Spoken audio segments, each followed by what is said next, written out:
Hello प्यारे बच्चों, कैसे हैं आप लोग। आई होप बहुत अच्छे होंगे और क्लासेस को एंजॉय कर रहे होंगे। आप लोगों को प्रश्न समझ में आ रहा होगा।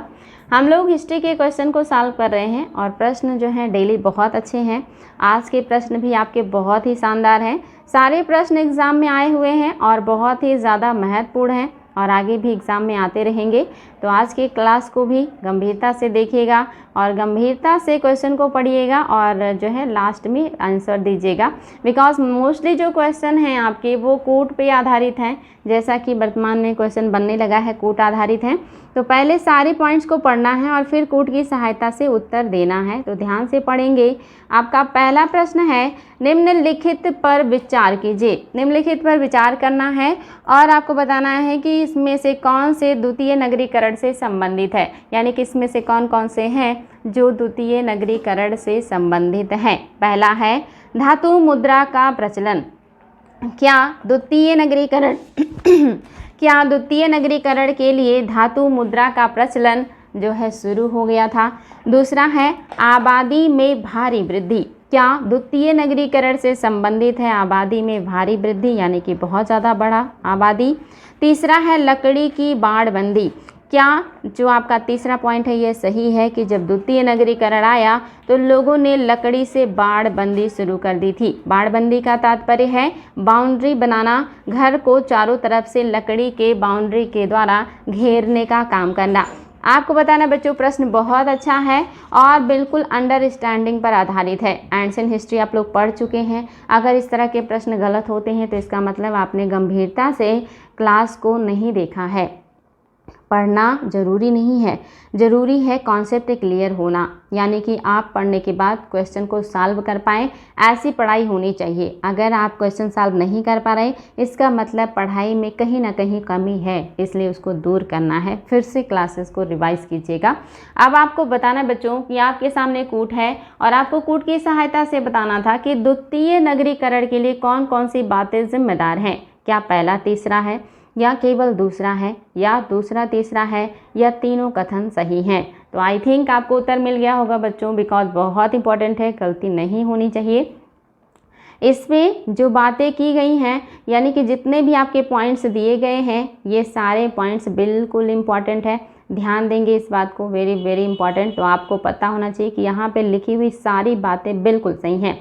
द्वितीय नगरीकरण आप सबको पता होगा, पहली बार जो नगरीकरण हुआ वो सिंधु घाटी सभ्यता में हुआ था। द्वितीय नगरीकरण जो हुआ है ये आपकी 6ठी शताब्दी ईसा पूर्व में हुआ था। 6ठी शताब्दी ईसा पूर्व को द्वितीय नगरीकरण कहा जाता है, जब 16 महाजनपदों का उदय हुआ और अपने अपने महाजनपदों में महल, किले का निर्माण, उसकी बाड़बंदी, सारी चीज़ें शुरू हो गई थी। धातु के मुद्रा का प्रचलन शुरू हो गया था ताकि टैक्स वसूलने में आसानी हो। जब आबादी तेज़ी से बढ़ी थी, ये सारे क्या हैं आपके द्वितीय नगरीकरण के उदाहरण हैं। बिल्कुल सही, आपकी सारी बातें बिल्कुल करेक्ट है बच्चों, इम्पॉर्टेंट है। धातु मुद्रा का प्रचलन भी शुरू हो गया था, बड़े पैमाने पे आबादी में भारी वृद्धि भी हुई थी और लोगों ने घरों की बाउंड्री या बाड़बंदी भी शुरू कर दी थी, वो भी लकड़ी की सहायता से। क्योंकि उस समय लकड़ियाँ पर्याप्त थे, जंगल बहुत थे, इसलिए आपके सारे पॉइंट बिल्कुल सही हैं। इसमें कोई डाउट नहीं होना चाहिए आप लोगों को। आपका अगला प्रश्न है और आपको यहाँ पे राजधानी है और राजधानियों को कूट की सहायता से बताना है कि कौन कौन से महाजनपद और उनकी राजधानियाँ सही रूप से सुमेलित हैं। क्या अंग की राजधानी उज्जैन थी? क्या मगध की राजधानी राजगिरी थी? क्या कौशल की राजधानी श्रावस्ती थी? क्या वत्स की राजधानी कौशाम्बी थी? आपको बताना इसमें से कौन सा सही सुमेलित नहीं है। पहला केवल पहला है, पहले में केवल पहला है, यानी कि आप कह सकते हैं केवल पहला नहीं सुमेलित है, या तीसरा चौथा नहीं सुमेलित है, या दूसरा तीसरा चौथा नहीं सुमेलित है, या पहला दूसरा नहीं सुमेलित है। कौन सा बच्चों इसमें से है जो सुमेलित नहीं है और बहुत इंपॉर्टेंट है। इसको मैंने व्याख्या के दरमियान भी बताया, 16 महाजनपद और उनके बारे में बहुत सारी बातें। तो आई होप बच्चों आपको इसका उत्तर पता चल गया होगा, बिकॉज ये बहुत आसान है। आप लोगों को बिल्कुल पता होना चाहिए कि किसकी क्या राजधानियाँ थी। तो आपको पता वत्स की राजधानी कौशाम्बी थी, कौशल की राजधानी श्रावस्ती थी, अंग की राजधानी उज्जैन नहीं था, अंग की राजधानी उज्जैन नहीं था, इसलिए आपका क्या हो गया, पहला ही आपका गलत हो गया, ये आपका सही नहीं है। और मगध का राजगिरी या गिरी ब्रज था, ये तो आपको कोई डाउट होना ही नहीं चाहिए, याद रखेंगे बच्चों, बहुत इंपॉर्टेंट है। अब बताएंगे, मैं क्वेश्चन पहले भी कर चुकी हूँ कि गंगा घाटी में कितने महाजनपद थे, गंगा घाटी में कितने महाजनपद थे। और साथ ही ऑप्शन ले लीजिएगा, ए में है 10, बी में है 8, सी में है 6 और आपका डी में है 4। बताएंगे गंगा घाटी में कितने महाजनपद थे। साथ ही बताएंगे कि यूपी में 16 महाजनपदों में से कितने थे, यूपी में कितने महाजनपद थे ये भी बताएंगे।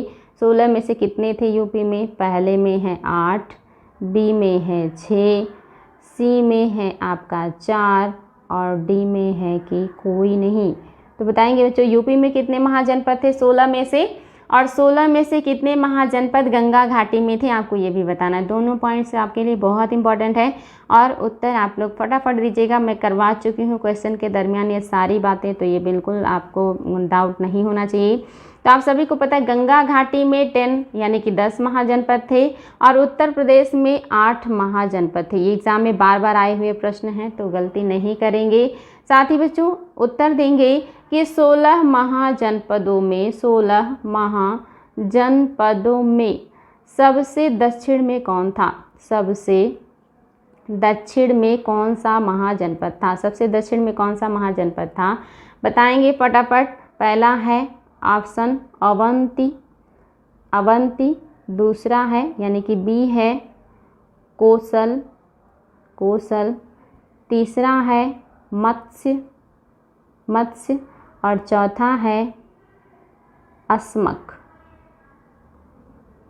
कौन सा होगा बच्चों, बताएंगे कौन सा महाजनपद 16 महाजनपदों में सबसे दक्षिण में था, नर्मदा के दक्षिण में था। वेरी वेरी इंपॉर्टेंट है, एग्जाम में बहुत बार आया है, गलती नहीं करेंगे। कौन सा महाजनपद सबसे दक्षिण में था ये बताना है आप लोगों को और बहुत ही ज़्यादा इम्पॉर्टेंट है।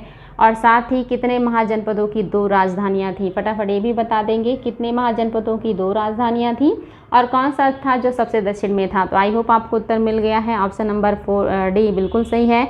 अस्मक महाजनपद जो है ये सबसे दक्षिण में था और 4 महाजनपदों की 2 राजधानियां थी। ये सारी बातें भी याद रखेंगे, एग्जाम में आ चुके हैं।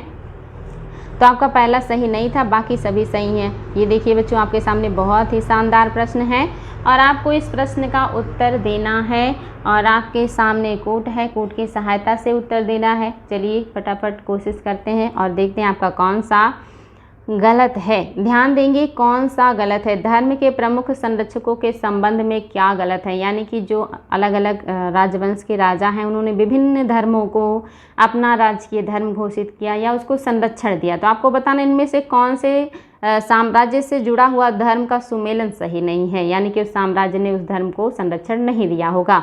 तो आपके सामने पहला ऑप्शन है, कूट की सहायता से उत्तर देना है, इसलिए गंभीरता से सारी बातों को पढ़ेंगे। और आपको दिख रहा होगा इसमें से कोई 3 ऑप्शन आपके गलत हैं, गलत बताने हैं और चारों कूट 3-3 के हैं। इसका मतलब इसमें 3 ऑप्शन गलत हैं, ये आपको पता चल चुका है। यानी कि कोई 2 ही सुमेलित होगा और बाकी के जो हैं आपके वो सुमेलित नहीं होंगे। तो चलिए देखते हैं बच्चों कौन सा है जो सुमेलित नहीं है। पहला है कलिंग नरेश खारबेल। क्या जो कलिंग नरेश खारबेल थे इनका संबंध बौद्ध धर्म से था। दूसरे हैं चंद्रगुप्त मौर्य, क्या इनका संबंध जैन से था। तीसरे हैं गौड़ नरेश शशांक, क्या इनका संबंध बौद्ध धर्म से था, यानी कि क्या इन्होंने बौद्ध धर्म को संरक्षण दिया था। चौथे हैं पुष्यमित्र शुंग, क्या ये बौद्धिस्ट थे, बौद्ध धर्म से जुड़े थे। और पांचवा हेलियोडोरस, क्या ये भागवत धर्म से जुड़े हुए थे। तो आपको बताना है बच्चों कि आपका कौन सा है जो कि सही सुमेलित है और मतलब कौन सा है जो गलत है, तो ये आपको बताना है। और बहुत ही आसान है बच्चों, प्रश्न में कोई दम नहीं है। अगर आपने सच में गंभीरता से पढ़ा है तो आपको इतना तो पता ही होना चाहिए कि कौन से राजवंशों ने किस धर्म को संरक्षण दिया था। तो याद रखेंगे बच्चों। चलिए देखते हैं आपका कौन सा है जो कि सही है। तो आज आपको गलत निकालना है तो सही ढूंढ लीजिए। अगर आपको सही पता चल गया, अगर आपको नहीं आ रहा है, मैं आप लोगों को तरीका बता रहा हूँ, अगर ये उत्तर ढूंढने नहीं आ रहा है तो आप ये देख लीजिए कि किसको किसने संरक्षण दिया था, कौन सा सुमेलित है।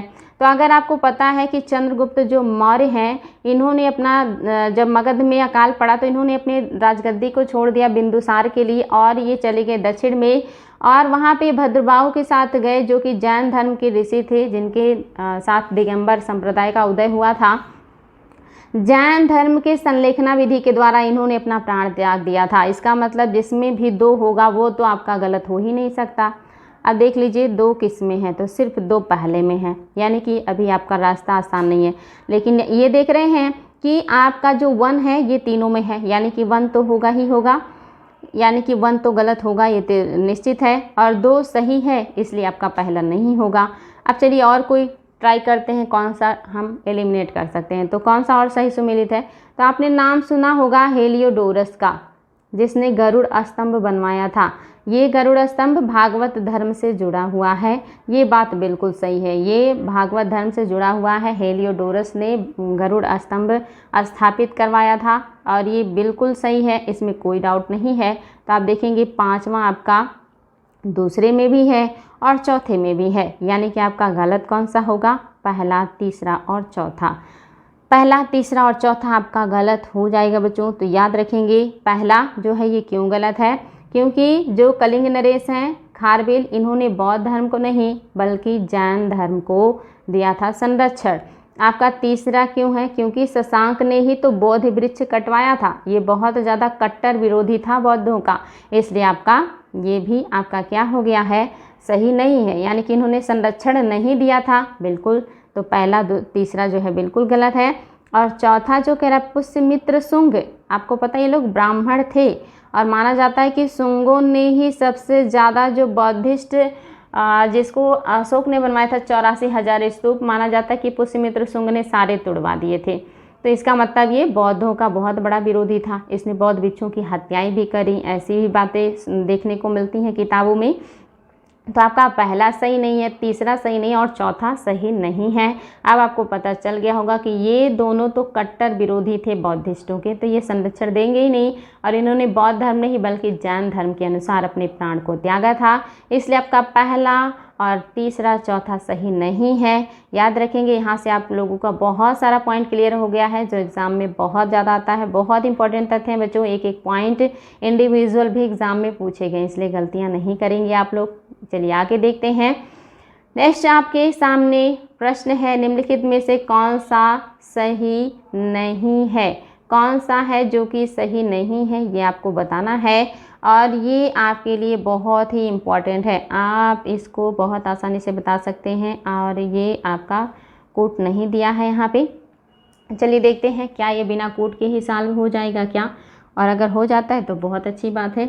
तो आपका पहला स्टेटमेंट है बच्चों, कौन सा सही नहीं है ये बताना है। जैन धर्म के त्रिरत्न बौद्ध धर्म और संघ थे, क्या ये बात सही है। दूसरा, जैन धर्म में मठों की स्थापना के लिए बसादी शब्द का प्रयोग किया जाता था। तीसरा है, कैवल्य जैन धर्म से सर्वज्ञता की प्राप्ति की बात करता है। और आपका चौथा है, अष्टांगिक मार्ग जैन धर्म में मानव दुख को दूर करने हेतु 8 सूत्रीय मार्ग है। तो आपको बताना है बच्चों आपका कौन सा है जो कि सही नहीं है। तो यहाँ पे बच्चों थोड़ा सा जो है गड़बड़ है, मुझे लग ही रहा था। आपको यहाँ पे बताना कि कौन सा सही नहीं है, और आप देख रहे हैं आपको मैं आप कूट दे रही हूँ, कूट की सहायता से उत्तर दीजिएगा, यानी कि अब तो अनुमान लग गया होगा कि यहाँ पे जो है एक से अधिक कथन सही नहीं है। तो चलिए आपका ए ऑप्शन है पहला और दूसरा, बी ऑप्शन है पहला और तीसरा, सी ऑप्शन है पहला और चौथा, और डी ऑप्शन है कोई नहीं। तो बताना है बच्चों कि आपका कौन सा है जो कि सही नहीं है। आपके सामने कोट भी है, क्या पहला दूसरा सही नहीं है, या पहला तीसरा सही नहीं है, या पहला चौथा सही नहीं है, या इनमें से ऐसा कोई भी नहीं है जो कि सही ना हो। तो बताएंगे बच्चों, आपके सामने कूट है और ये भी बताना आपके लिए काफ़ी आसान है, गलती नहीं करेंगे, बहुत ही इम्पॉर्टेंट है। तो आई थिंक आप इसको आसानी से बता सकते हैं कि आपका कौन सा है जो कि सही नहीं है। तो इसको तो ढूंढने में बिल्कुल दिक्कत नहीं हुआ होगा बच्चों, बिकॉज पहला आप सभी को पता है कि ये जो त्रिरत्न की बात की जाती है, इसमें ये जो आपकी बौद्ध धर्म और संघ दिया है, ये बौद्ध धर्म का त्रिरत्न है, ये बौद्ध धर्म का त्रिरत्न है, इसलिए आपका गलत हो गया। जैन धर्म का जो त्रिरत्न होता है वो सम्यक ज्ञान होता है, सम्यक ध्यान होता है और सम्यक आचरण होता है। ज्ञान ध्यान आचरण ये जैन का है, इसलिए आपका पहला गलत हो गया। अब आपका जो दूसरा है ये बिल्कुल सही है। इंडिविजुअल भी एग्जाम में बहुत बार आया कि बसदी क्या था। ये दक्षिण भारत में जो जैन धर्म के लिए मठ बनाए जाते थे उसी को बसदी या बसदी कहा जाता था और केवल जैन धर्म से जुड़ा है, इसमें तो कोई डाउट ही नहीं है, ये बिल्कुल सही है। आपका जो अष्टांगिक मार्ग है ये जैन धर्म से नहीं जुड़ा है बल्कि ये बौद्ध धर्म से जुड़ा है। मोक्ष प्राप्ति का ये रास्ता है अष्टांगिक मार्ग, जिस पे चल के कोई भी व्यक्ति दुखों से अपने आप को मुक्त कर सकता है, यानी कि दुख से दूर करने का मतलब इस संसार में आने जाने वाला जो चक्र है उससे अपने आप को मुक्त कर लेगा, यानी कि वो मोक्ष की प्राप्ति कर लेगा, पर निर्माण हो जाएगा उसका और दुखों से पूरी तरह से वो मुक्त हो जाएगा। तो अष्टांगिक मार्ग आपके किससे जुड़ा हुआ है? ये आपके बौद्ध धर्म से जुड़ा हुआ है। याद रखेंगे बौद्ध धर्म से 4 आर्य सत्य भी जुड़े हुए हैं और ये 4 आर्य सत्य सीक्वेंस के साथ एग्ज़ाम में पूछे गए हैं। बहुत इंपॉर्टेंट है बच्चों, 4 आर्य सत्य सीक्वेंस के साथ एग्ज़ाम में पूछे। अच्छा यहाँ पे कूट दिया था, सॉरी बच्चों, इसको आप लोग कूट की सहायता से बता सकते थे। तो आपका पहला चौथा गलत है, तो बिल्कुल सही है, यानी कि आपका 5वां सही है। मध्यम मार्ग बौद्ध धर्म में विलासिता और तपस्या दोनों की अधिकता से दूर रहना है, बिल्कुल सही है। मध्यम मार्ग का मतलब ही होता है कि ना तो बहुत अति और ना तो बहुत कम, बीच का रास्ता, उसी को हम कहते हैं मध्यम मार्ग। यानी कि ना तो बहुत विलासिता और ना ही बहुत तपस्या कि खाना पीना छोड़कर भूख प्यास से आप जो है अपना जीवन त्याग दीजिए, ऐसा भी नहीं करना है। और ऐसा भी नहीं करना है कि सारे जो भी जीवन से संबंधित ऐश्वर्य होते हैं उसका उपभोग कीजिए। तो मध्यम मार्ग की बात करता है तो 5वां बिल्कुल सही है। गलत बताना था तो पहला और चौथा आपका गलत था, इसमें कोई डाउट ही नहीं है बच्चों। आपके सामने कोट है भी कि 2 आपका पहला और चौथा जो है ये सही नहीं है, बाकी सारे सही हैं, इसमें आप लोगों को कोई डाउट नहीं होना चाहिए। और अगर कोई डाउट होता है बेझिझक क्लास में क्वेश्चन कर लीजिएगा, मैं आपको उसको क्लियर बता दूंगी। तो मैं आपको बता रही थी कि 4 आर्य सत्य, 4 आर्य सत्य, 4 आर्य सत्य एग्ज़ाम में आया बच्चों, नेट के एग्ज़ाम में भी आया था कि 4 आर्य जो सत्य हैं बौद्ध धर्म के, इनका सीक्वेंस बताइए। तो पहला है दुख है, दुख है, बिल्कुल दुख है। दूसरा है दुख का समुदाय है, दुख का समुदाय है, बिल्कुल सही है, दुख भी है और दुख का समुदाय है, यानी कि बहुत ज़्यादा दुख है, दुख का समुदाय है। और तीसरा है दुख का निरोध है, यानी कि दुख दूर किया जा सकता है। और आपका डी है दुख निरोध गामिनी प्रतिपदा, दुख निरोध गामिनी प्रतिपदा, यानी कि दुख को दूर करने के रास्ते हैं और रास्ते क्या हैं? अष्टांगिक मार्ग। ये क्वेश्चन आ चुका है बच्चों, याद रखेंगे। बुद्ध ने कहा कि ये दुनिया का 4 आर्य सत्य है। पहला सबसे बड़ा सत्य जिसको कोई नहीं झुठला सकता कि दुख है, सबके जीवन में दुख है। और दुख ही नहीं, दुख का पूरा समुदाय है, यानी कि बहुत ज़्यादा मात्रा में दुख है। और तीसरा इन्होंने कहा कि दुख को दूर किया जा सकता है, इसके जो है रास्ते हैं। और चौथा क्या कह रहा है? दुख को, मतलब तीसरा है दुख को दूर किया जा सकता है और चौथा कह रहा है दुख दूर करने का रास्ता है। और रास्ता क्या बताया इन्होंने? अष्टांगिक मार्ग। ये याद रखेंगे बच्चों, बहुत इंपॉर्टेंट है। ये आपका क्या है? सीक्वेंस में आया है, इसलिए गलती नहीं करेंगे। याद होने के साथ साथ सीक्वेंस भी बताना चाहिए। अब आयोग बहुत होशियार हो गया और अब आयोग क्या करता है? सीक्वेंस पूछ लेता है। अगर आपने पढ़ा है अच्छे से तो सीक्वेंस बताएंगे, अन्यथा आपसे गलती हो जाएगी, इसलिए सीक्वेंस भी पता होना चाहिए। अब इसी बात पे एक और क्वेश्चन का उत्तर दीजिएगा बच्चों सीक्वेंस के साथ, क्योंकि वो भी एग्जाम में आया है। क्योंकि मैं चाहती हूँ आप लोगों का मैक्सिमम पॉइंट क्लियर हो। पढ़ाने का तात्पर्य ये है कि टीचर अपना 100% एफर्ट दे कि बच्चों को एग्ज़ाम में अपनी तरफ से कोई कमी ना छोड़े, एग्ज़ाम में दिक्कत ना हो। बाकी तो आयोग का क्या है, वो तो कहीं से भी क्वेश्चन बनाते हैं, लेकिन अगर उनका मैक्सिमम पार्ट यानी कि आप लोगों का मैक्सिमम पार्ट तैयार किया जाए तो आप लोगों के लिए सिलेक्शन आसान हो जाता है। तो इसलिए मेरी तरफ से बच्चों, मैं जितना भी बेहतरीन चीज़ें मुझे दिमाग में आती है मैं बता देती हूँ। तो आपके लिए क्वेश्चन और भी है कि बुद्ध, आप सभी को पता है कि बुद्ध के जीवन में जो पहला परिवर्तन आया था वो 4 दृश्य थे, 4 दृश्य थे। तो ये एग्ज़ाम में 4 दृश्य ना पूछ करके इन 4 दृश्यों का क्रम पूछ लिया था। जैसे आपका पहला है कि जो है वृद्ध व्यक्ति, दूसरा है बीमार व्यक्ति,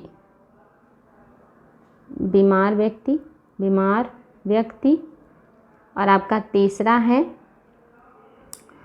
मृत व्यक्ति, और आप सभी को पता है चौथा सन्यासी। तो याद रखेंगे बच्चों, एग्ज़ाम में आया है क्रम। पहले उन्होंने किसे देखा? पहले उन्होंने वृद्ध व्यक्ति को देखा। दूसरे नंबर पे क्या देखा?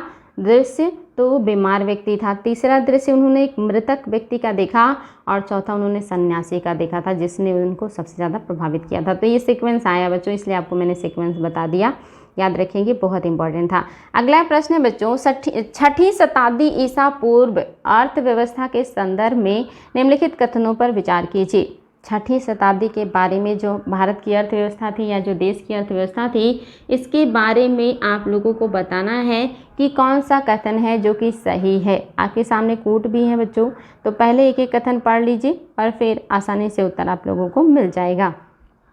पहला कथन है, व्यापारिक मार्ग पर व्यापारियों की सुरक्षा के बदले धन वसूला जाता था। क्या व्यापारिक मार्ग पर व्यापारियों की सुरक्षा के बदले धन वसूला जाता था? दूसरा है, धनी व्यक्तियों को मत्स्यथुवन और सार्थवाह कहा जाता था। क्या धनी व्यापारियों को जो है मत्स्यथुवन और सार्थवाह कहा जाता था? तीसरा है, मसाले, कपड़े और जड़ी बूटियाँ अरब सागर के रास्ते भूमध्य सागर क्षेत्र तक पहुँचाई जाते थे। आपको बताना है बच्चों कि कौन कौन सी बातें हैं जो कि सही हैं 6ठी शताब्दी ईसा पूर्व के बारे में। क्या पहला सही है? क्या केवल तीसरा सही है? क्या पहला दूसरा सही है, या सभी सही हैं? तो आपके सामने क्वेश्चन भी है और आपके सामने ऑप्शन भी है, और आप लोगों को इसका उत्तर देना है कि 6ठी शताब्दी ईसा पूर्व में जब नगरीकरण हो चुका था, द्वितीय नगरीकरण, तो क्या क्या बातें सही हैं उससे जुड़ी हुई। याद रखेंगे बच्चों, यहाँ पे दिए हुए सारे कथन बिल्कुल सही हैं। ये आपका पहला पॉइंट क्या कह रहा है? व्यापारिक मार्ग पर व्यापारियों की सुरक्षा के बदले धन वसूला जाता था। बिल्कुल, सुरक्षा देंगे तो धन लेंगे, क्योंकि सुरक्षा देने के लिए सैनिक रखना पड़ेगा। सैनिक को पैसे देने के लिए, मतलब वेतन देने के लिए पैसे चाहिए, तो पैसे कहाँ से आएंगे? जनता से आएंगे। दूसरा, धनी व्यापारियों को मत्स्यथुवन और सार्थवाह कहा जाता था। बिल्कुल, जो धनी व्यापारी होते थे ये व्यापार करते थे, जिनके साथ सार्थवाह होते थे, और इन्हें मत्स्यथुवन कहा जाता था। सही है, तो ये दोनों बातें सही हैं। तीसरा, मसाले, कपड़े तथा जड़ी बूटियाँ अरब सागर के रास्ते भूमध्य सागर क्षेत्र तक पहुँचाए जाते थे। ये बात भी सही है और ये बिल्कुल इम्पॉर्टेंट है। तो आपके तीनों पॉइंट्स बिल्कुल सही हैं बच्चों, इसमें नो डाउट आपका ये तीनों कथन क्या हो जाएगा? सही हो जाएगा। चलिए आगे बढ़ेंगे, और ये भी आपकी 6ठी शताब्दी ईसा पूर्व से जुड़ा हुआ है। आपको कूट की सहायता से उत्तर देना है। आपके सामने कूट भी है और आपके सामने कथन भी है। तो आपका पहला जो कथन है क्या कह रहा है कि क्वेश्चन है, 6ठी शताब्दी ईसा पूर्व की आर्थिक स्थिति के संदर्भ में निम्नलिखित कथनों पर विचार कीजिए। पहला है, लोहे के फाल वाले हलों का प्रचलन उपमहाद्वीप के कुछ भागों तक ही सीमित था। क्या लोहे के फाल वाले हलों का प्रचलन उपमहाद्वीप के कुछ भागों तक ही सीमित था? क्या ये बात सही है? दूसरा, नहरों के माध्यम से सिंचाई की जाती थी। क्या नहरों के माध्यम से सिंचाई किया जाने लगा था? आपको बताना है बच्चों कि 6ठी शताब्दी ईसा पूर्व के बारे में कौन सी बातें हैं जो कि सही हैं, और ये क्वेश्चन भी काफ़ी इम्पॉर्टेंट है। आप इसको बहुत आसानी से बता सकते हैं, तो इसमें भी कोई डाउट नहीं होना चाहिए। आपके सामने कूट भी है आपका, क्या केवल पहला सही है या केवल दूसरा सही है या दोनों सही हैं या कोई भी सही नहीं है। तो आई थिंक बच्चों आप सभी को उत्तर पता चल चुका होगा कि लोहे के फाल वाले हलों का प्रचलन उपमहाद्वीप के कुछ भागों तक सीमित था। बिल्कुल सही है, सभी जगह एक साथ लोहे के फाल का प्रयोग नहीं हुआ था। और दूसरा, नहरों के माध्यम से सिंचाई की जाती थी, तो ये भी सही है कि नहरों के माध्यम से सिंचाई शुरू हो चुका था या किया जाता था, क्योंकि नहरों का उल्लेख आपने देखा था वैदिक काल में भी किया गया है। इसका मतलब 6ठी शताब्दी ईसा पूर्व में तो निश्चित तौर पे जब कृषि का विकास हुआ है, लोहे के औजारों का, हथियारों का विकास हुआ है, तो सिंचाई के लिए विभिन्न माध्यमों का भी विकास होगा। तो याद रखेंगे बच्चों, दोनों बातें बिल्कुल सही हैं। अगला प्रश्न है आपका, और ये प्रश्न भी काफ़ी अच्छा है और ये बिल्कुल गलत नहीं करेंगे। मगध साम्राज्य के उत्कर्ष को लेकर के है कि कौन कौन सी बातें उसके उत्कर्ष के लिए जिम्मेदार थीं। आपको सारे कथन को ध्यान से पढ़ना है और फिर आपको कूट की सहायता से उत्तर देना है, तो इसमें कोई डाउट नहीं होना चाहिए आपका। तो आपका पहला कथन क्या है कि क्वेश्चन है, 6ठी से 4ठी शताब्दी ईसा पूर्व में मगध सर्वाधिक शक्तिशाली साम्राज्य के रूप में उभरा था और इतिहासकारों के अनुसार इसके क्या कारण थे। इतिहासकारों ने इसके लिए क्या क्या कारण बताए हैं जिसके लिए मगध साम्राज्य जो है शक्तिशाली बन के उभरा। पहला, अच्छी उपज। क्या अच्छी उपज था इसका कारण? दूसरा, लोहे के खदानें। क्या लोहे की खदानों की वजह से मगध साम्राज्य जो है इतना पावरफुल हुआ? तीसरा, गंगा तथा उप नदियों के कारण सुलभ आवागमन। क्या गंगा और उसकी सहायक नदियों से आवागमन सुलभ हो गया था, इसलिए मतलब जो है उभरा? चौथा, जंगली क्षेत्रों से हाथी की उपलब्धता। क्या ये बातें सही हैं? तो आपको बताना बच्चों कि कौन सा है जो कि सही है। तो आप देखेंगे, पहला पॉइंट ध्यान से देखिए, एलिमिनेट कीजिए। अगर आपने नहीं पढ़ा है, आपको ये बातें नहीं पता हैं, तो एलिमिनेट कीजिए। पहला आपको पता है कि अच्छी उपज, बिल्कुल किसी भी साम्राज्य के उदय के लिए अच्छी उपज बहुत ज़रूरी होता है। जब उपज अच्छा होता है, राजा को ज़्यादा से ज़्यादा टैक्स मिलता है, राजा के राजकोष में पैसे आते हैं, राजा पावरफुल होता है तो सेना भी रखता है और दूसरे क्षेत्र में काम भी करता है, तो जाहिर सी बात है वो साम्राज्य शक्तिशाली होता है। तो अगर आपका पहला है तो आप देख रहे हैं या तो सिर्फ पहला दूसरा होगा या तो चारों होगा, यानी कि दूसरा और जो आपका तीसरा और आपका तीसरा चौथा, ये तो दो ऑप्शन तो आपके हट गए, यानी कि दूसरा तीसरा ऑप्शन हट गया। या तो सिर्फ पहला सही हो जाएगा या चारों सही हो जाएंगे। अब आपके लिए काफ़ी आसान हो गया है। अब क्या दूसरा सही है कि लोहे की खदानें? बिल्कुल, आपने भी सुना कि 6ठी शताब्दी ईसा पूर्व में लोहे के फाल, लोहे के हल, लोहे की दूसरी चीज़ों का उपयोग हो गया है, तो अस्त्र शस्त्र औजार भी इसके बनने लगे हैं जो मजबूत होता है लोहा, और जिससे ज़्यादातर जंगल काटना, ज़मीन को खोदना, हथियार बनाना सुलभ हो गया। तो दूसरा भी सही होगा बच्चों। तीसरा कह रहा है कि गंगा तथा उपनदियों के कारण सुलभ आवागमन, बिल्कुल सही है। प्राचीन काल से लेकर के अभी तक आपका जो जलीय मार्ग है ये सबसे ज़्यादा सस्ता और सुलभ पड़ता है, तो उस समय जाहिर सी बात है अगर नदियों के बीच में है तो आवागमन के लिए रास्ते मिल जाएंगे। अब आपको पता चल गया कि पहला दूसरा तीसरा सही है, यानी कि आपका चौथा ऑप्शन बिल्कुल करेक्ट है। और जंगली क्षेत्रों से हाथियाँ आसानी से उपलब्ध हो जाती थी, जिसका उपयोग ये लोग जो है युद्ध क्षेत्र में कर लेते थे। इसके अलावा ध्यान देंगे ये लोग, और क्या फ़ायदा है इनको, इनके साम्राज्य के आसपास जंगल बहुत हैं और जंगल से क्या मिल जाता है, लकड़ियाँ मिल जाती हैं, और लकड़ियों से क्या बनता है, रथ बनता है। और रथ के साथ साथ आपने देखा कि घर का बाणबंदी भी हो जाता है। बाणबंदी के साथ साथ आपको पता है पहले के टाइम में लकड़ियों के महल बड़े पैमाने पे बनाए जाते थे, लकड़ियों के घर बड़े पैमाने पे बनाए जाते थे, तो इनका घर महल भी आसानी से बन जाता था। इस तरह से लकड़ियों की उपलब्धता भी इनके लिए जो है इनके उत्कर्ष के लिए जिम्मेदार है। और इसके अलावा छठा पॉइंट याद रखिएगा कि मगध के जो शासक हैं ये आक्रामक रवैये के हैं, साम्राज्य विस्तारवादी हैं, साम्राज्य विस्तार में विश्वास रखते हैं। तो ये 6 पॉइंट हैं जिसकी वजह से मगध साम्राज्य का उदय हुआ था, इसमें कोई डाउट नहीं होना चाहिए। 6 पॉइंट याद रखेंगे, ये सारे आपके लिए बहुत इंपॉर्टेंट है। अगला प्रश्न है बच्चों, और आपको ये भी कूट की सहायता से बताना है। प्रश्न काफ़ी बढ़िया है, बड़े प्रश्न देख के बिल्कुल ना घबराएं, जितना बड़ा होता है उतना ही आसानी से उसको सॉल्व किया जा सकता है। तो चलिए देखते हैं क्या है इसमें और कैसे हम सही उत्तर प्राप्त कर सकते हैं। आपको उत्तर ढूंढने का तरीका भी बता रहे हैं आप।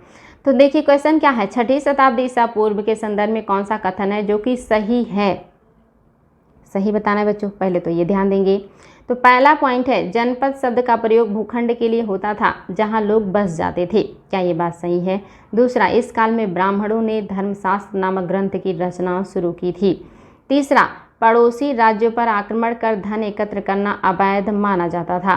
चौथा, शासकों का प्रमुख कार्य किसानों, व्यापारियों तथा शिल्पकारों से कर तथा ढेर वसूलना माना जाता था।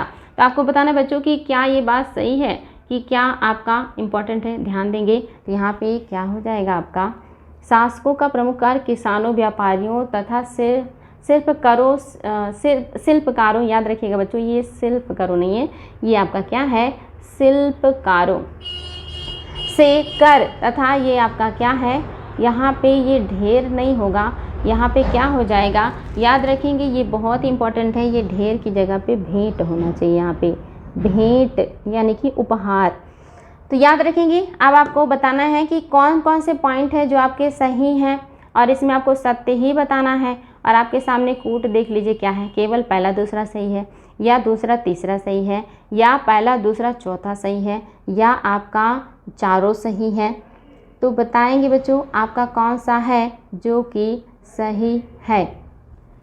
तो आपका पहला है कि जनपद शब्द का प्रयोग भूखंड के लिए होता था जहां लोग बसते थे। नो डाउट, बिल्कुल सही है, इसमें कोई डाउट ही नहीं होना चाहिए। यानी कि पहला अगर सही है तो आपका दूसरा ऑप्शन नहीं होगा, जिसमें 2 3 दिया है ये नहीं होगा, हट गया।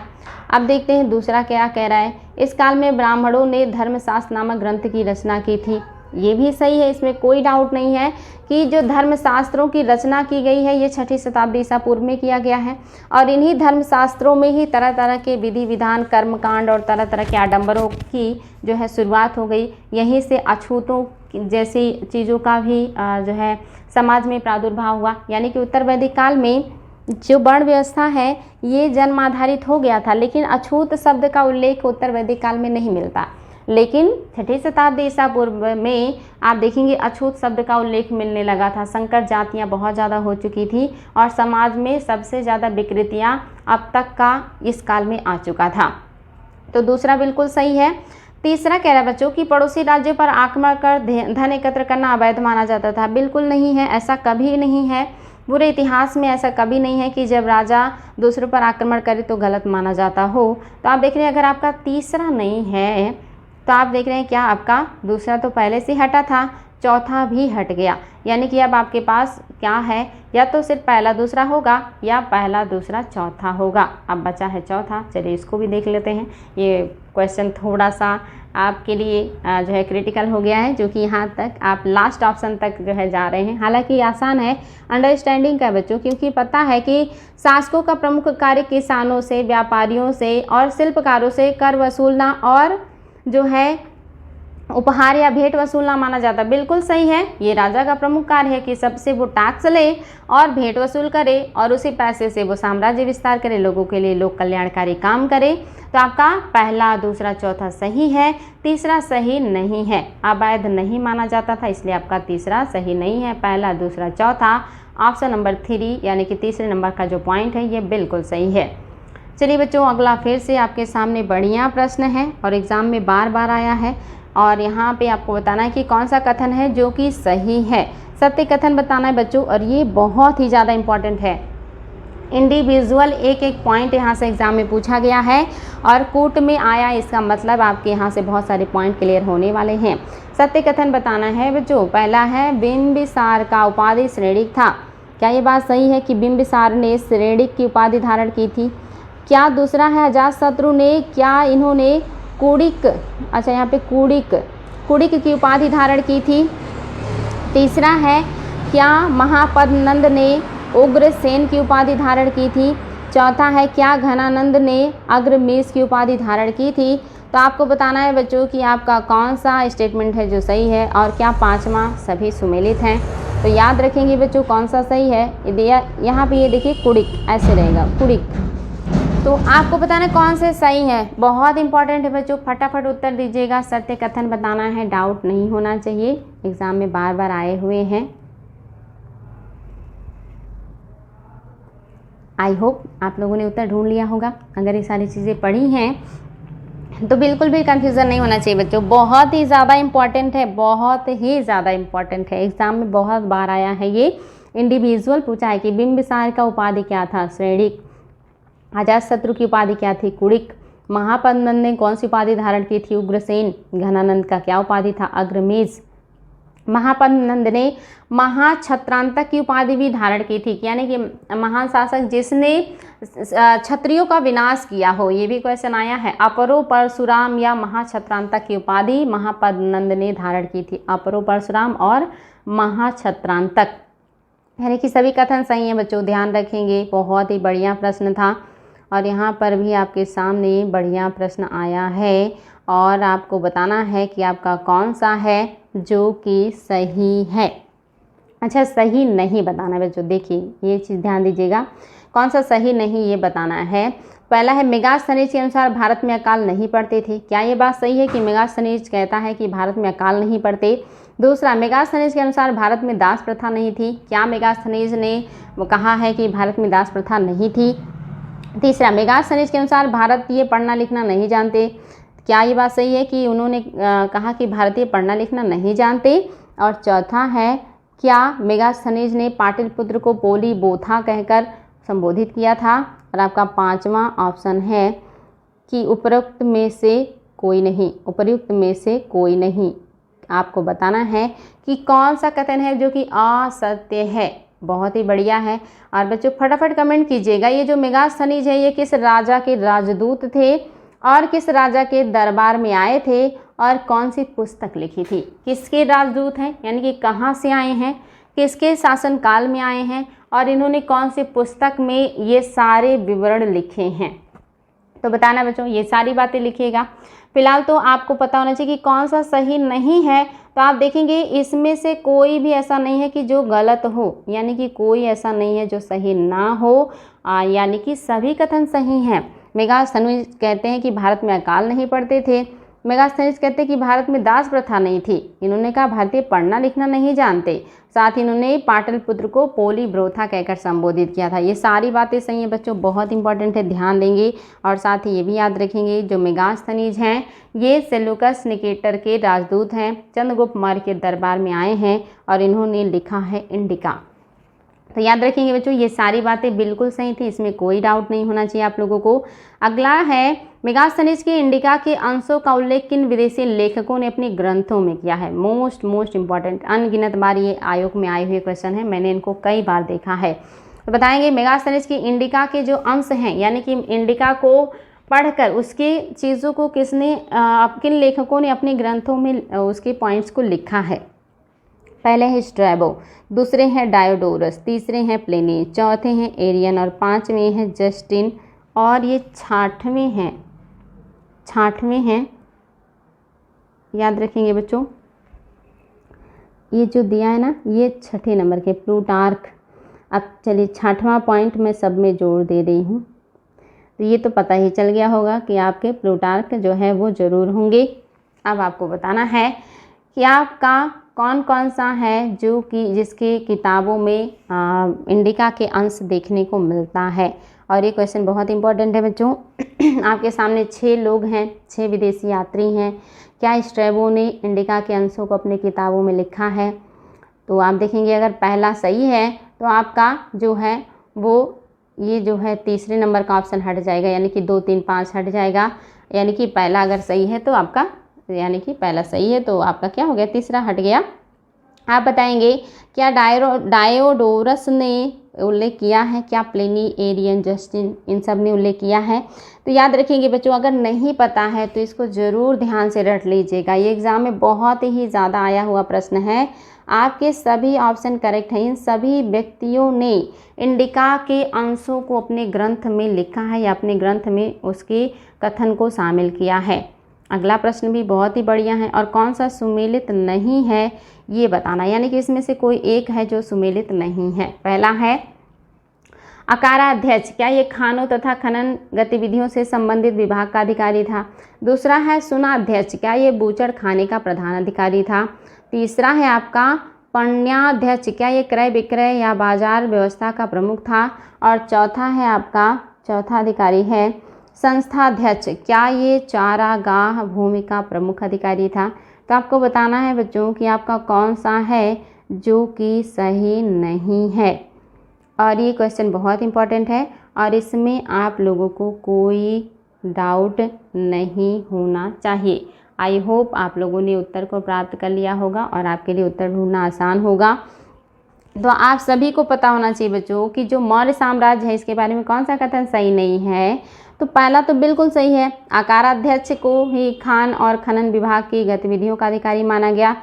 सुनाध्यक्ष बूचड़ खाने से संबंधित है। पण्याध्यक्ष क्रय विक्रय बाजार से संबंधित है, ये भी सही है। लेकिन ये अधिकारी जो कह रहा है कि संस्थाध्यक्ष, ये आपके चारागाह से संबंधित नहीं है। अब आप लोग इसको कमेंट करिएगा कि ये संस्थाध्यक्ष कौन से विभाग से जुड़ा हुआ है। नेक्स्ट है अगर उत्तर नहीं आता है तो सर्च करके भी आप लोग जवाब दे सकते हैं, चाहे यहाँ दीजिए या कमेंट बॉक्स में। अगला प्रश्न फिर से 6ठी शताब्दी ईसा पूर्व के राज्य साम्राज्य तथा रजवाड़ों की नींव पड़ी। इस राजनीतिक परिवर्तन के लिए जिम्मेदार कारकों के बारे में कौन से कथन सही हैं? कह रहा कि 6ठी शताब्दी ईसा पूर्व में बहुत सारे राज्यों और साम्राज्यों और रजवाड़ों की नींव पड़ी। इसके लिए कौन कौन सी चीज़ें जिम्मेदार थी? बढ़िया प्रश्न बच्चों, बताएंगे। पहला, क्या कृषि उपज को संगठित करने के लिए नए तरीकों का चलन हुआ था? क्या ये बात सही है? दूसरा, क्या लोहे का व्यापक प्रयोग शुरू हुआ था? क्या ये बात सही है आपका? तीसरा, विभिन्न संस्कृतियों का प्रभाव, क्या इस समय विभिन्न संस्कृतियों का प्रभाव जो है वो पड़ा था? तो आपको बताना है बच्चों कि आपका कौन सा है जो कि आपका सही है बताना है। तो इसमें कोई डाउट नहीं होना चाहिए। और आपके सामने ऑप्शन है केवल पहला, केवल दूसरा, या दोनों, या सभी। तो आपको बताना है बच्चों कि आपका कौन सा है जो कि सही है। तो याद रखेंगे, आपका जो पहला पॉइंट है ये बिल्कुल सही, इसमें कोई डाउट नहीं है कि कृषि उपज को संगठित करने के नए तरीकों का चलन, बिल्कुल नया साम्राज्य बन रहा, नए शासक बन रहे, नए तरीके से चीज़ें व्यवस्थित हो रही हैं, तो ये चीज़ें देखने को मिलेंगी। दूसरा सही है कि लोहे का व्यापक प्रयोग, मैंने पहले ही बता दिया, बिल्कुल सही है। पहला दूसरा में कोई डाउट नहीं है।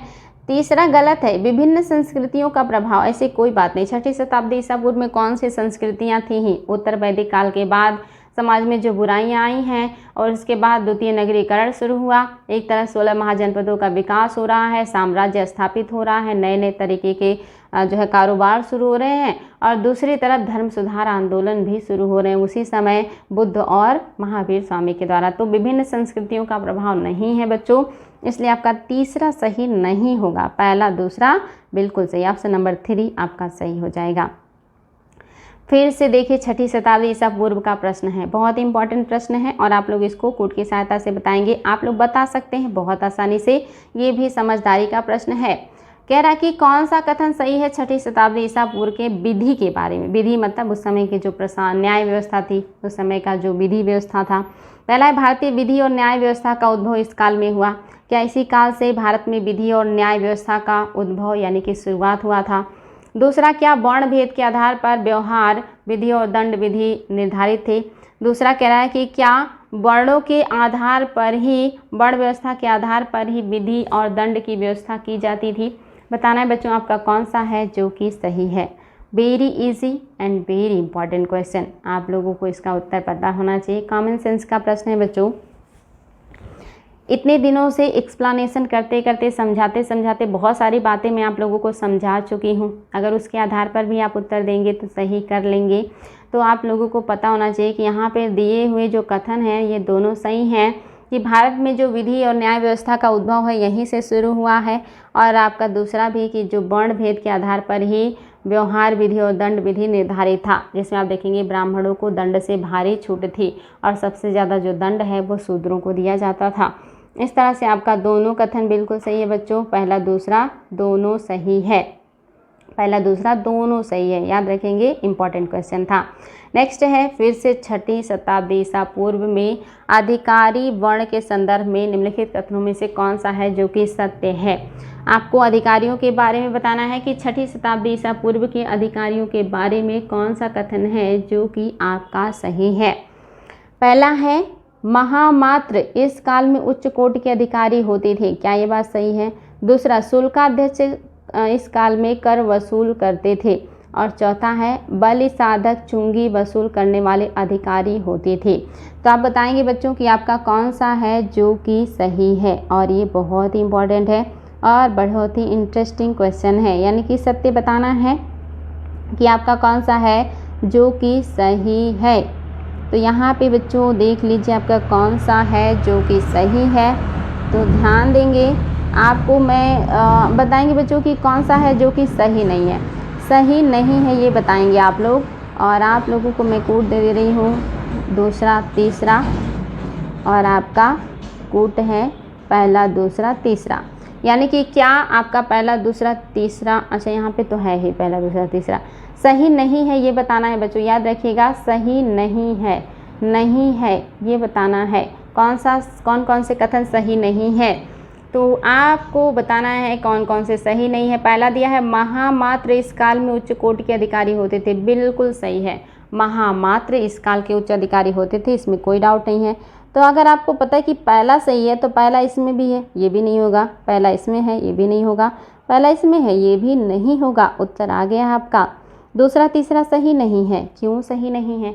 क्योंकि शुल्काध्यक्ष जो शुल्क लेता है वो चुंगी वसूल करता है। शुल्काध्यक्ष चुंगी वसूल करता है। बलि जो स्वेच्छा से दिया जाने वाला कर था, ऋग वैदिक काल में उत्तर वैदिक काल में टैक्स हो गया था, यही बलि क्या है? कर है। यानी कि बलि साधक कर वसूल करेगा, शुल्काध्यक्ष चुंगी वसूल करता था। इसलिए ऑप्शन एक्सचेंज हो गया था बच्चों। दूसरा तीसरा आपका सही नहीं था। नेक्स्ट है बच्चों, 6ठी शताब्दी ईसा पूर्व में व्यापार के संदर्भ में निम्नलिखित कथनों पर विचार कीजिए और बताइए आपके कौन कौन से कथन हैं जो कि सही हैं। पहला है, इस काल में बड़िकों श्रेणियों का निर्माण आरंभ कर दिया था। क्या इस काल में बड़िकों श्रेणियों आदि का जो निर्माण है वो शुरू हो गया था? बड़िक मतलब होता है जो है महाजन, सेठ महाजन, और श्रेणी मतलब होता है जो व्यापारी होते हैं। दूसरा है, वाराणसी मुख्य व्यापारिक केंद्र था। क्या ये बात सही है कि जो वाराणसी था ये मुख्य व्यापारिक केंद्र था? और आपका तीसरा, इस काल में धातु के सिक्के का प्रचलन आरंभ हो गया था। बहुत ही आसान है बच्चों, आप लोग बहुत आसानी से बता सकते हैं कि कौन सा है जो कि आपका सही है, इसमें कोई डाउट नहीं होना चाहिए। तो चलिए बच्चों शुरू करते हैं इसको सॉल्व करना। अब आप सभी को पता है कि इसमें जो बात कर रहा है कि इस काल में धातु के सिक्के का प्रचलन आरंभ हो गया था, तीसरा पॉइंट, ये तो बिल्कुल सही है। अगर तीसरा सही है तो या तो उत्तर दूसरा होगा, यानी कि पहला दूसरा तीसरा तीनों सही होगा, या दूसरा तीसरा सही होगा। आपका पहला गलत हो गया और आपका जो तीसरे नंबर का पॉइंट है ये भी गलत हो गया, यानी कि ये भी नहीं होगा क्योंकि इसमें तीसरा नहीं है। ये भी नहीं होगा, इसमें तीसरा नहीं है। या तो ये होगा या तो ये होगा। आसान हो गया थोड़ा, 50-50 पे आ गए हम लोग। आप देख लेते हैं, पहला पढ़ लेते हैं। इस काल में बड़िकों यानी कि महाजन, सेठ श्रेणियाँ यानी कि व्यापारी का निर्माण आरंभ हो गया था। बिल्कुल सही है। जब साम्राज्य विस्तार हो रहा है, क्षेत्र विस्तार हो रहा है, उत्पादन बढ़ रहा है तो व्यापार भी बढ़ेगा। व्यापार बढ़ेगा तो लोग सूद पर पैसे लेन देन करने वाले को भी ढूंढेंगे, यानी कि ये दोनों बातें सही हैं। अब आपको उत्तर मिल गया आपका पहला, दूसरा, तीसरा, तीनों कथन सही हैं। आसान था बच्चों, ऐसे सॉल्व करेंगे तो क्वेश्चन कितना भी बड़ा हो आसानी से सॉल्व कर ले जाएंगे। अब आपको इसको पढ़ने की ज़रूरत ही नहीं है, आपको पता चल गया कि ये भी सही है। ऐसे उत्तर ढूंढा भी जा सकता है आसानी से और समय भी बचाया जा सकता है और उलझन कम किया जा सकता है। चलिए अगला बताएंगे बच्चों कि कौन सा है जो कि सुमेलित है। कोड की सहायता से बताना है कौन सा है जो कि सुमेलित है। तो आपके सामने ऑप्शन है, आपका पहला ऑप्शन है चंड प्रद्योत, क्या ये अवंती के राजा थे? दूसरा प्रसेनजीत, क्या ये काशी के राजा थे? चौथा है तीसरा है अजातशत्रु, क्या ये मगध के राजा थे? ये भी बहुत आसान है बच्चों, ये भी बहुत आसान है।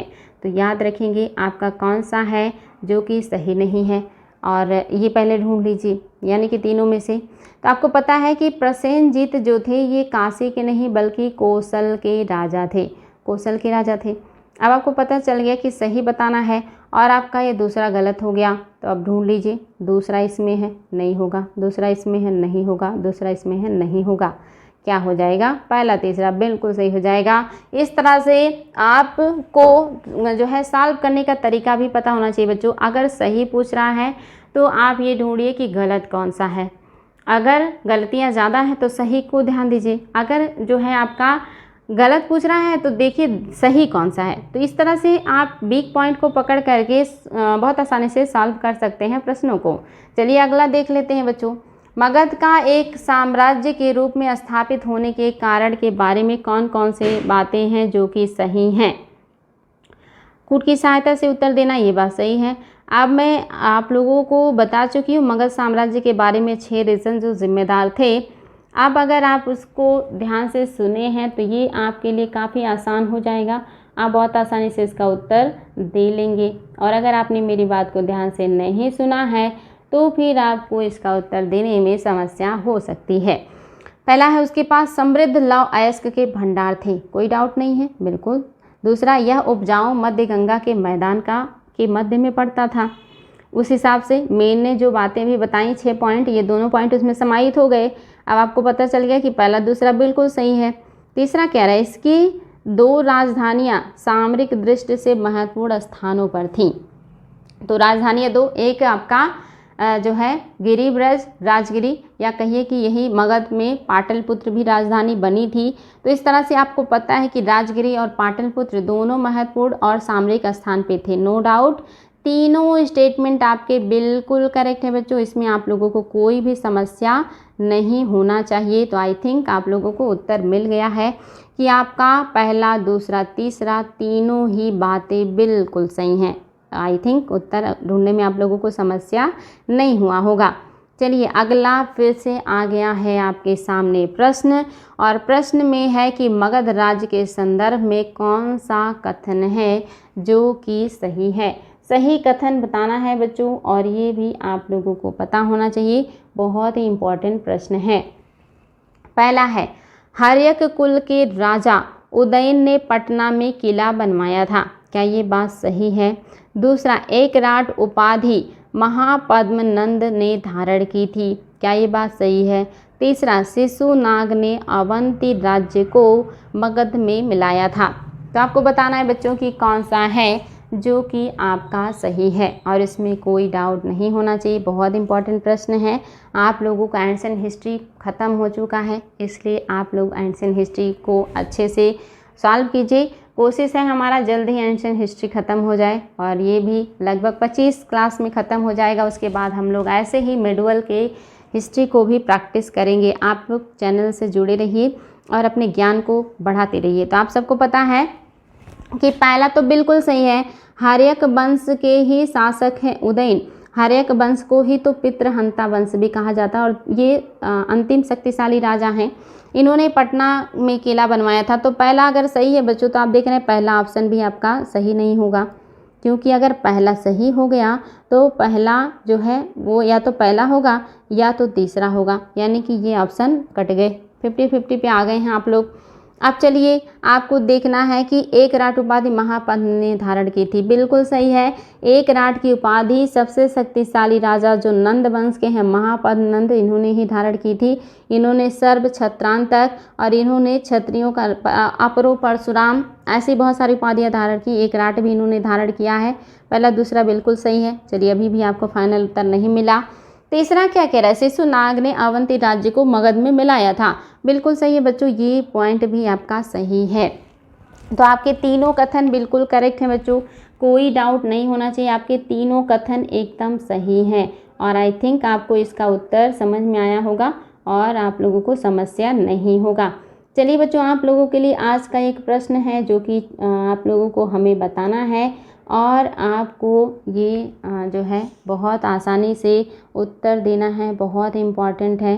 और आपका पहला आज का जो प्रश्न है इसको ध्यान से सुनिएगा कि आपका क्या प्रश्न है। अच्छा, ये एक क्वेश्चन तो अभी बचा ही है, ये 19 नंबर, ठीक है, मुझे लगा कि कंप्लीट हो गया। चलिए 20वां भी देख लेते हैं बच्चों। ओह माय गॉड, इतना बढ़िया प्रश्न है आपका, ये तो बहुत ही ज़्यादा इम्पॉर्टेंट है, एग्ज़ाम में बार बार आया हुआ प्रश्न है। और ये भी आप ध्यान देंगे बच्चों, इंडिविजुअल भी पूछा हुआ है। तो आपका पहला है श्रीगुप्त, क्या श्रीगुप्त ने, यहाँ पे दिया बच्चों, एक तरफ राजा है दूसरी तरफ उपाधियाँ हैं, राजा हैं और आपकी उपाधियाँ हैं। आपको बताना है कि कौन सी उपाधि जो है वो सही सुमेलित है। पहला है, क्या श्रीगुप्त ने महाराज की उपाधि धारण की थी। दूसरा है, क्या चंद्रगुप्त द्वितीय ने विक्रमादित्य की उपाधि धारण की थी। तीसरा है, क्या चंद्रगुप्त ने जो है या चंद्रगुप्त फर्स्ट ने महाराजाधिराज की उपाधि धारण की थी। और चौथा है, क्या समुद्रगुप्त ने कविराज की उपाधि धारण की थी। तो आपको बताना है बच्चों, आपके सामने कूट है कि पहला केवल सुमेलित है, दूसरा में है कि दूसरा तीसरा सुमेलित है, तीसरे में पहला दूसरा सुमेलित है, और चौथे में है कि सभी सुमेलित हैं। तो बताएंगे बच्चों, बहुत इंपॉर्टेंट है, एग्जाम में इंडिविजुअल भी कई बार आया है कि सबसे पहले महाराजाधिराज की उपाधि किसने धारण की, कविराज से के नाम से किसे संबोधित किया गया है। याद रखेंगे बच्चों, बहुत इंपॉर्टेंट है। आपके यहाँ पे जितने भी दिए हैं ना सारे पॉइंट इंपॉर्टेंट है, ये गलती नहीं होना चाहिए, सारे याद कर लीजिएगा। पहले जो उपाधि श्रीगुप्त जो है यही गुप्त वंश के संस्थापक हैं, आप सभी को पता होगा, संस्थापक हैं ये। इनके बाद घटोत्कच और फिर चंद्रगुप्त आए थे फर्स्ट, जिन्होंने महाराजा धीराज की उपाधि धारण की थी। चंद्रगुप्त सबसे शक्तिशाली राजा थे जो द्वितीय नंबर के हैं। इन्होंने विक्रमादित्य, परम भागवत, सकरादित्य, ऐसे जो है देवराज, देवर्षि, ये सारी उपाधियां इन्होंने धारण की, सबसे ज़्यादा उपाधियां इन्होंने धारण की। और समुद्रगुप्त को बीड़ा बजाते हुए जो है सिक्कों पे दिखाया गया, इसलिए इन्हें कविराज की उपाधि से संबोधित किया गया है। तो सारी बातें बिल्कुल सही बच्चों, कोई डाउट नहीं होना चाहिए। बहुत ही बढ़िया प्रश्न था, ये बहुत इंपॉर्टेंट था। आवास के लिए आपका प्रश्न है जो है निम्नलिखित में से सर्वप्रथम हमारे देश के लिए इंडिया शब्द का संबोधन किसने किया था। नीचे मतलब आपका क्वेश्चन है निम्नलिखित में से हमारे देश के लिए इंडिया शब्द का संबोधन किसने किया। इंडिया शब्द का संबोधन या प्रयोग कहिए किसने किया था सबसे पहले, किसने किया था सबसे पहले। राइटर का नाम ले लीजिए बच्चों। पहला है आपका इम्पॉर्टेंट है हेरोडोटस, क्या इन्होंने किया था। दूसरा है आपका मेगास्थनीज,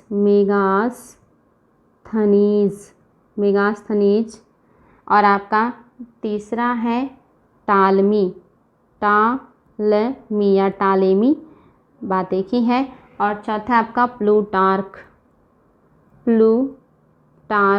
बताएंगे बच्चों सबसे पहले इन चारों में से किसने भारत के लिए इंडिया शब्द का उपयोग किया था। ये क्वेश्चन बहुत इंपॉर्टेंट है और आप लोगों को इसका उत्तर भी पता होना चाहिए। आई होप आप इसका उत्तर बता सकते हैं। अगर नहीं पता है तो याद रखिएगा, भारत के इतिहास का जनक यानी कि हेरोडोटस, जिन्हें भारत के इतिहास का जनक कहा जाता है, हेरोडोटस, इन्होंने ही जो है सबसे पहले अपनी पुस्तक, इनकी पुस्तक का नाम क्या है बच्चों, इनकी पुस्तक का नाम क्या है। आप लोगों को इनकी पुस्तक का नाम पता होना चाहिए। अगर पता है तो फटाफट कमेंट कीजिएगा। ये याद रखिएगा, इन्होंने ही सबसे पहले, इतिहास के जनक हैं, इन्होंने ही सबसे पहले जो है अपने ग्रंथ में इंडिया शब्द का उल्लेख किया है। तो ये आज के सारे महत्वपूर्ण प्रश्न थे बच्चों। आई होप आप लोगों को प्रश्न अच्छे लगे होंगे और आप लोगों का जो ज्ञान है वो बढ़ा होगा और आगे आपका भविष्य उज्ज्वल हो। इन्हीं शुभकामनाओं के साथ आज के क्लास को ख़त्म करते हैं बच्चों। आप सभी को बहुत बहुत ढेर सारा प्यार और बहुत ढेर सारा आशीर्वाद। धन्यवाद। शुभ रात्रि।